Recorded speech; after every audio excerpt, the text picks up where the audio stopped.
আমাদের বডিতে যে মিনারেলস থাকে তার হচ্ছে পরিমাণ থাকে, সেটা হচ্ছে আমাদের হচ্ছে যে ইলেকট্রোলাইট ব্যালেন্স। এবার এই ইলেকট্রোলাইট ব্যালেন্সটা যখন ডিসফাংশন হয়ে যায় তখন হচ্ছে আমাদের বডিতে কিছু মানে সাইন সিমটম অ্যারাইজ হয়।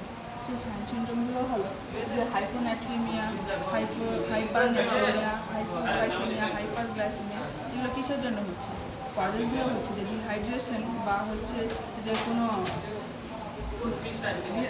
ডায়রিয়া বা কোনো হচ্ছে কার্বন বা ওভার হাইড্রেশন, যেটা বলছে যে ব্লাড ফ্লুইড ডিটেনশন হচ্ছে, এর ফলে হচ্ছে এগুলো অ্যারাইজ হচ্ছে।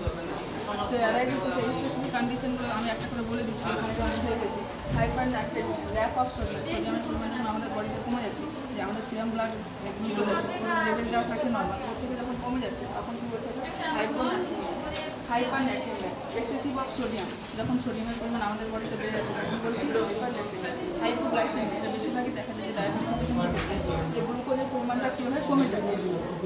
তারপরে হচ্ছে হাইপারগ্লাইসেমিয়া, হাইপার হচ্ছে গ্লুকোজের পরিমাণটা আমাদের বডিতে হচ্ছে বেড়ে যায়।